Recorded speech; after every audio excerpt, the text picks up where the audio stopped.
ရောက်လာတဲ့ညီတွေကပုဂ္ဂိုလ်တွေအားလုံးတွေ့ကြပါတယ် I think you better sit down in front because it's difficult for those at the back to see. Please sit down.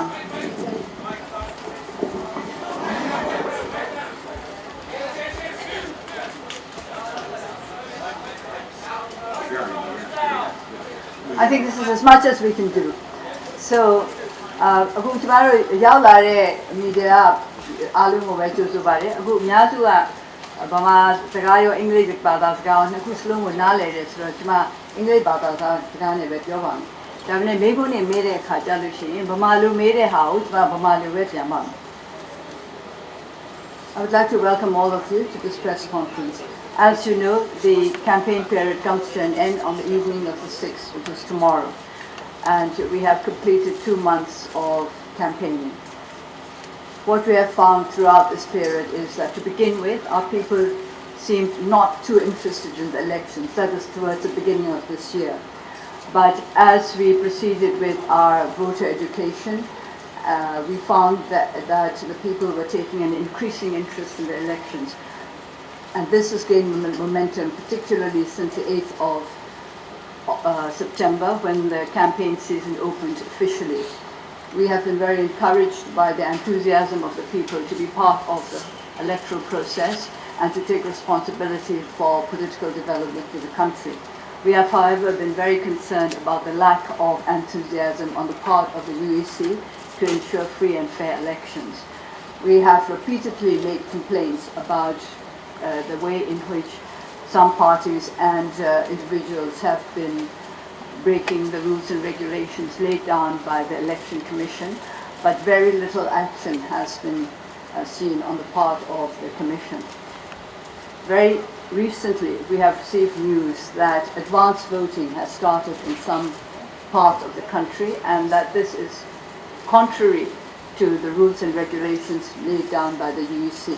I will not go into this in detail because it will take too long, but we will make the information available to everybody. We have tried as an NLD to abide by the rules and regulations very scrupulously. So far, 2 allegations were made against us, but both had to be withdrawn because they did not hold water really. These were just spurious allegations. The greatest encouragement for us has been the fact that our public take it as their responsibility to make sure that the elections are going to be free and fair. This is absolutely necessary since the UEC chairman said about a couple of months ago that they will be responsible only for about 30% of the voter list, which is to say that they would not take responsibility for errors that might amount to as much as 70%. This is not what we would expect a respectable elections commission to do. However, since the chairman said officially that they would take responsibility only for 30%, the NLD and the public have decided that it is up to us to try to fill in the gap. And we have tried to provide as much voter education as possible and to encourage the people to ensure that they will be able to exercise their right to vote. Many of you will be aware of the fact that in countries outside Burma, advance voting began on the 18th of, we are in November now, so it began on the 18th of October. And you will be aware of the fact that there were many irregularities because particularly our people in Singapore and South Korea have made public their experiences with regard to advance voting in the embassies concerned. I'm sure that the same problems exist all over the world where we have embassies and where our nationals are there who have the right to vote. We are also concerned about those migrant workers who are preparing to come back to vote in the elections. There are rumors that there will be difficulties made for them when they try to come back for the election day itself. I think many of you have been following the campaign yourself, so I do not have to go into detail about how it has been going on. But if you have any questions with regard to our experiences during the 2 months of campaigning and other matters related to the elections, I would be very happy to give questions. Is it? Because ultimately generals will still be in charge. What's your opinion of that? It's certainly not a great democratic transition. Whether it is or not, we'll have to wait to see after the elections. Because as I said, already the election process is proving to be less than totally free and fair. Please, next one. ကျွန်တော်တားညုံပါ VOE ရပါကျွန်တော်ထုတ်မေးချင်တာကကိုကိုကျွန်းမဲဆွဲစီယုံမှာတော့လေအခက်အခဲရှိတယ်လို့ပြောသိရပါတယ်အဲ့တော့တက်နေမြင်နဲ့ပတ်သက်လို့အန်ဒီတို့ဒီ NLD ကမဲဆွဲစီယုံတွေမှာဘယ်လိုများအခက်အခဲရှိပါလဲတက်တည်တယ်မှာတော့ဝင်ခွင့်မရှိပါဘူးတာတူမှဝင်ပြီးတော့မဲဆွဲပိုင်ခွင့်မရှိပါဘူးလို့ပြောထားပါတယ်ကိုကိုကျွန်းကိစ္စဆိုလို့ရှိရင်ဒါမဖြစ်တဲ့ကိစ္စပါကျမတို့ရဲ့ကိုယ်စားလှယ်လောင်းနေနှစ်ပတ်ပဲမဲဆွဲပိုင်ခွင့်ကိုရခဲ့ပါတယ်အဲ့ဒီတော့တခြားတပ်မြေတွေထဲမှာဝင်ပြီးတော့မဲဆွဲပိုင်ခွင့်မရှိပါဘူးမဲပေးတဲ့အခါကြလို့ရှိရင်တော့လေးလာသူတွေဝင်ခွင့်ပေးမယ်လို့တော့ပြောပါတယ်ဒါကတော့ရွေးကောက်ပွဲလေးမှာမှစောင့်ကြည့်ရမှာ Parliament.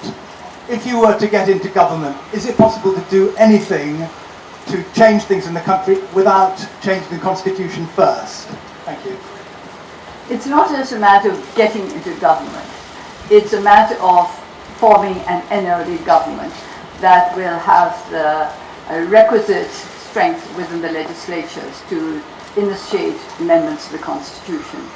If we win enough of a majority, it will show that we have public opinion behind us, and that will be the beginning of the process towards amending this constitution. မြို့သားဒီမိုကရေစီဖွဲ့ချုပ်ကအနိုင်ရခဲ့လို့ရှိရင်အစိုးရဖွဲ့ကိုခေါင်းဆောင်နေဆိုတာမျိုးပြောတာအဒီနည်းနဲ့အစိုးရဖွဲ့ကိုခေါင်းဆောင်နေဆိုတာဟာဘယ်လိုခေါင်းဆောင်တာမျိုးလဲဆိုတာမျိုးသိချင်ပါတယ် ဘယ်လိုခေါင်းဆောင်လဲဆိုတော့ထိတ်ကနေပြီးဆုံးဖြတ်ချက်တွေချတာခေါင်းဆောင်ဖြစ်ပေးတာပေါ့အဲ့ဒါပဲဒီမှာပြောပြီးခုပဲမိကုန်းတစ်ခုပဲရတယ်နော်တရားတော့မိကုန်းတစ်ခုစီပဲမေးပေးပါမယ် next one ပါ from the Swedish National Radio.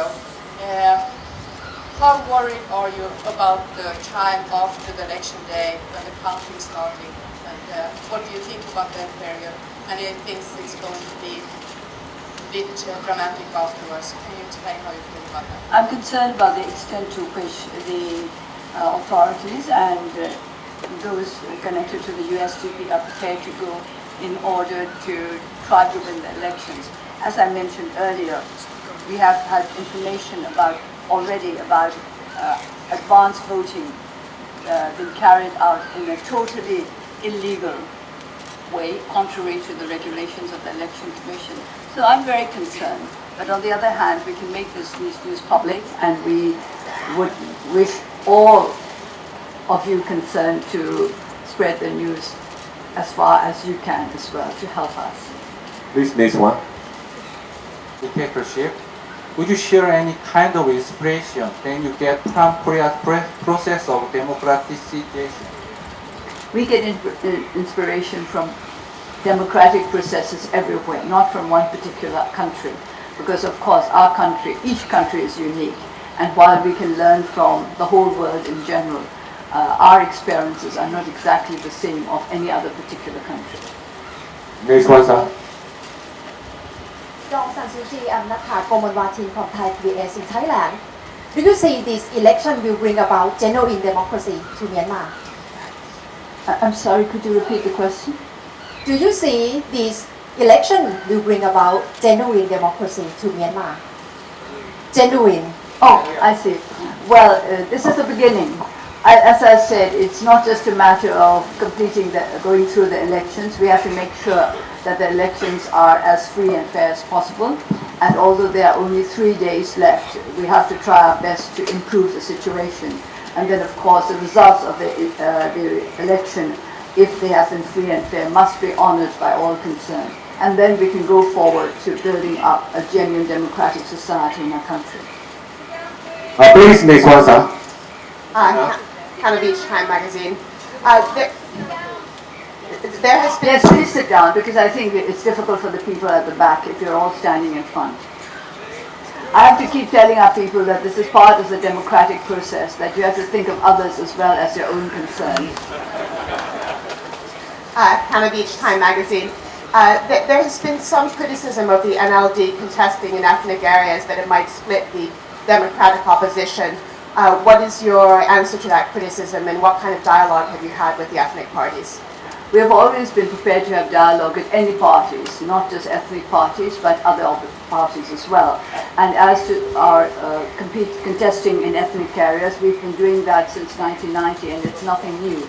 And we have repeatedly explained that as a country that represents the union as a whole, we need to be represented in all parts of the country. And it always surprises me that the same allegation is not made towards the USDP, which is contesting everywhere in the country as well. Please one, sir. Jonah Fisher from the BBC. Do you accept that in the post-election period, whatever the result, you'll have to negotiate with the army in terms of the choice for the presidency? And are there any circumstances in which you would support President Thein Sein to stay on in his job? I don't think I will discuss such matters now. We have first to win the elections and to make sure that we win it strongly enough to be able to negotiate our way through to a genuine democratic system. Please, next one. This is Kanjo from 11 Nation. Unfortunately, you are prohibited by the charter to take the presidency. So if NLD wins the election and legitimate to form the government, does NLD have somebody in place for the president position? Well, we've said very, very openly that we have somebody who is prepared to represent the NLD as a president, but I will make all the proper and important decisions with regard to government. I'll run the government, and we have a president who will work in accordance with the policies of the NLD. Last week, living in very difficult circumstances, he told me, "I trust Aung San Suu Kyi, she will save us." Would you like to reassure that boy that you will, and take this opportunity to condemn what is now being called genocide in Rakhine State? I think it is very important that we should not exaggerate the problems in this country. All those who have goodwill towards this country should remember that there's a Burmese saying, you have to make big problems small and small problems disappear. It's not a question of trying to exaggerate small problems into big ones and big ones into an extent where they are totally unmanageable. I'm not saying that this is a small problem. I would promise everybody who is living in this country proper protection in accordance with the law and in accordance with the norms of human rights.